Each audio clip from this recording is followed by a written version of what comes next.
A Christmas Carol, Stave 5, the end of it. Yes, and the bedpost was his own, the bed was his own, the room was his own, best and happiest of all. The time before him was his own to make amends in.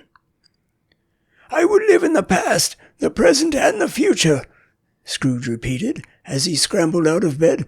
The spirits of all three shall strive within me. O Jacob Marley, heaven and the Christmas time be praised for this.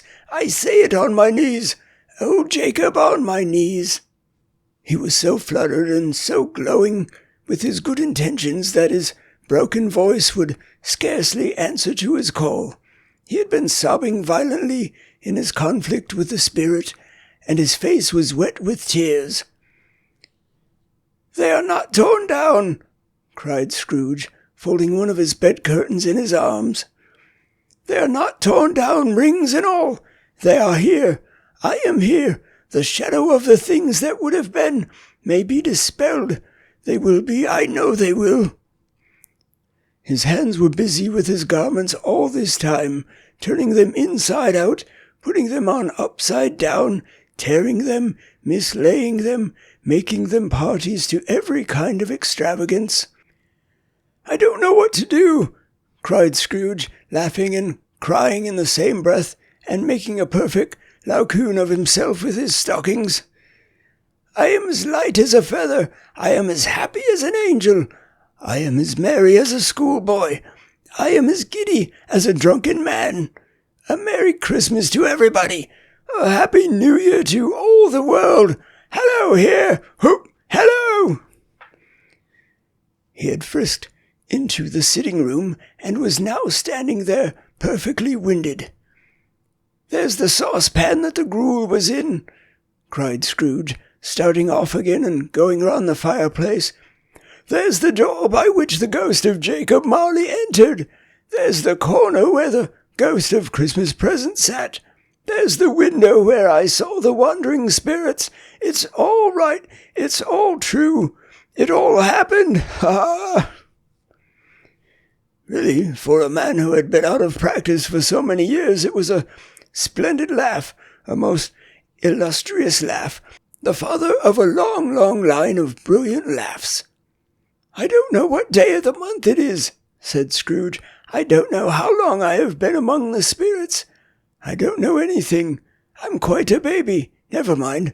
I don't care. I'd rather be a baby. Hello, Hoop! Hello, here!" He was checked in his transports by the churches ringing out the lustiest peals he had ever heard. Clash, clang, hammer, ding, dong, bell, bell, dong, ding, hammer, clang, clash. Oh, glorious, glorious. Running to the window, he opened it and put out his head. No fog, no mist, clear, bright, jovial, stirring, cold, cold, piping for the blood to dance to. Golden sunlight, heavenly sky, sweet fresh air, merry bells, oh, glorious, glorious. "What's today?" cried Scrooge, calling downward to a boy in Sunday clothes who perhaps had loitered in to look about him. "Huh?" returned the boy with all his might of wonder. "What's today, my fine fellow?" said Scrooge. "Today?" replied the boy. "Why, Christmas Day." "It's Christmas Day," said Scrooge to himself. "I haven't missed it. The spirits have done it all in one night. They can do anything they like. Of course they can. Of course they can. Hello, my fine fellow." "Hello," returned the boy. "Do you know the poulterers in the next street but one at the corner?" Scrooge inquired. "I should hope I did," replied the lad. "An intelligent boy," said Scrooge. "A remarkable boy. Do you know whether they've sold the prize turkey that was hanging up there? Not the little prize turkey, the big one." "What, the one as big as me?" returned the boy. "What a delightful boy," said Scrooge. "It's a pleasure to talk to him. Yes, my buck." "It's hanging there now," replied the boy. "Is it?" said Scrooge. "Go and buy it." "Walker," exclaimed the boy. "No, no," said Scrooge. "I am in earnest. Go and buy it, and tell them to bring it here, that I may give them the direction where to take it. Come back with the man, and I'll give you a shilling. Come back with him in less than 5 minutes, and I'll give you half a crown." The boy was off like a shot. He must have had a steady hand at a trigger who could have got a shot off half so fast. "I'll send it to Bob Cratchit's," whispered Scrooge, rubbing his hands and splitting with a laugh. "He shan't know who sends it. It's twice the size of Tiny Tim. Joe Miller never made such a joke as sending it to Bob's will be." The hand in which he wrote the address was not a steady one, but write it he did, somehow, and went downstairs to open the street door, ready for the coming of the poulterer's man. As he stood there waiting his arrival, the knocker caught his eye. "I shall love it as long as I live," cried Scrooge, patting it with his hand. "I scarcely ever looked at it before. What an honest expression it has in its face. It's a wonderful knocker. Here's the turkey. Hello, whoop! How are you? Merry Christmas." It was a turkey. He never could have stood upon his legs, that bird. He would have snapped 'em short off in a minute, like sticks of sealing wax. "Why, it's impossible to carry that to Camden Town," said Scrooge. "You must have a cab." The chuckle with which he said this, and the chuckle with which he paid for the turkey, and the chuckle with which he paid for the cab, and the chuckle with which he recompensed the boy, were only to be exceeded by the chuckle with which he sat down breathless in his chair again, and chuckled till he cried. Shaving was not an easy task, for his hand continued to shake very much, and shaving requires attention, even when you don't dance while you're at it. But if he had cut the end of his nose off, he would have put a piece of sticking plaster over it, and been quite satisfied. He dressed himself all in his best, and at last got out into the streets. The people were by this time pouring forth as he had seen them, with the ghost of Christmas present, and walking with his hands behind him. Scrooge regarded every one with a delighted smile. He looked so irresistibly pleasant, in a word, that 3 or 4 good-humoured fellows said, "Good morning, sir," and "A Merry Christmas to you." And Scrooge said often afterwards that all the blithe sounds he had ever heard, those were the blithest in his ears. He had not gone far when, coming on towards him, he beheld the portly gentleman who had walked into his counting-house the day before and said, "Scrooge and Marley's, I believe."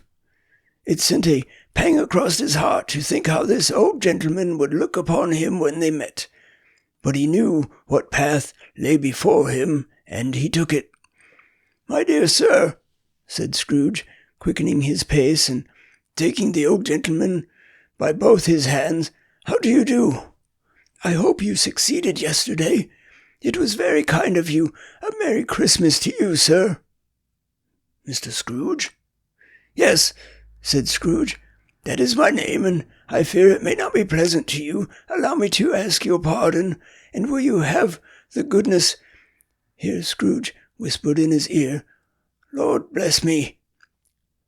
cried the gentleman, as if his breath were taken away. "My dear Scrooge, are you serious?" "If you please," said Scrooge. "Not a farthing less. A great many back payments are included in it. I assure you, will you do me that favour?" "My dear sir," said the other, shaking hands with him, "I don't know what to say to such "Don't say anything, please," retorted Scrooge. "Come and see me. Will you come and see me?" "I will," cried the old gentleman, and it was clear he meant to do it. "Thank ye," said Scrooge. "I am much obliged to you. I thank you 50 times. Bless you." He went to church and walked about the streets and watched the people hurrying to and fro, and patted children on the head and questioned beggars and looked down into the kitchens of houses and up to the windows and found that everything could yield him pleasure. He had never dreamed that any walk, that anything could give him so much happiness. In the afternoon he turned his steps towards his nephew's house. He passed the door a dozen times before he had the courage to go up and knock, but he made a dash and did it. "Is your master home, my dear?" said Scrooge to the girl. "Nice girl, very." "Yes, sir." "Where is he, my love?" said Scrooge. "He's in the dining room, sir, along with mistress. I'll show you upstairs, if you please." "Thank'ee, he knows me," said Scrooge, with his hand already on the dining room lock. "I'll go in here, my dear." He turned it gently, and sidled his face in round the door.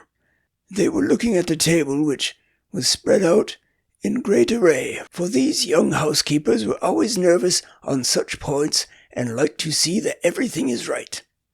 "Fred," said Scrooge.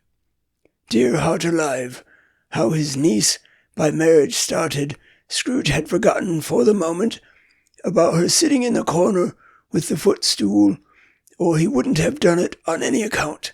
"Why, bless my soul!" cried Fred. "Who's that?" "It's I, your Uncle Scrooge. I have come to dinner. Will you let me in, Fred?" "Let him in. It is a mercy he didn't shake his arm off. He was at home in 5 minutes. Nothing could be heartier. His niece looked just the same. So did Topper when he came. So did the plump sister when she came. So did every one when they came. Wonderful party, wonderful games, wonderful unanimity, wonderful happiness." But he was early at the office the next morning. Oh, he was early there. If he could only be there first and catch Bob Cratchit coming late. That was the thing he had set his heart upon. And he did it, yes, he did. The clock struck 9, no Bob. 1/4 past, no Bob. He was full 18 minutes and a half behind his time. Scrooge sat with his door wide open that he might see him come into the tank. His hat was off before he opened the door, his comforter too. He was on his stool in a jiffy, driving away with his pen, as if he were trying to overtake 9 o'clock. "Hello," growled Scrooge in his accustomed voice, as near he could feign it. "What do you mean by coming here at this time of day?" "I am very sorry, sir," said Bob. "I am behind my time." "You are?" repeated Scrooge. "Yes, I think you are. Step this way, sir, if you please." "It's only once a year, sir," pleaded Bob, appearing from the tank. "It shall not be repeated. I was making rather merry yesterday, sir." "Now, I'll tell you what, my friend," said Scrooge. "I'm not going to stand this sort of thing any longer, and therefore," he continued, leaping from his stool and giving Bob such a dig in the waistcoat that he staggered back into the tank again, "and therefore I am about to raise your salary." Bob trembled and got a little nearer to the ruler. He had a momentary idea of knocking Scrooge down with it, holding him and calling to the people in the court for help and a straight waistcoat. "A Merry Christmas, Bob," said Scrooge with an earnestness that could not be mistaken, as he clapped him on the back. "A merrier Christmas, Bob, my good fellow, than I have given you for many a year. I'll raise your salary and endeavor to assist your struggling family, and we will discuss your affairs this very afternoon over a Christmas bowl of smoking bishop. Bob, make up the fires and buy another coal scuttle before you dot another I, Bob Cratchit." Scrooge was better than his word. He did it all, and infinitely more. And to Tiny Tim, who did not die, he was a second father. He became as good a friend, as good a master, and as good a man as the good old city knew, or any other good old city, town, or borough in the good old world. Some people laughed to see the alteration in him, But he let them laugh, and little heeded them, for he was wise enough to know that nothing ever happened on this globe for good, at which some people did not have their fill of laughter in the outset. And knowing that such as these would be blind anyway, he thought it quite as well that they should wrinkle up their eyes and grins, as have the malady in less attractive forms. His own heart laughed, and that was quite enough for him. He had no further intercourse with spirits, but lived upon the total abstinence principle, ever afterwards, and it was always said of him that he knew how to keep Christmas well. If any man alive possessed the knowledge, may that be truly said of us and all of us. And so, as Tiny Tim observed, God bless us, every one.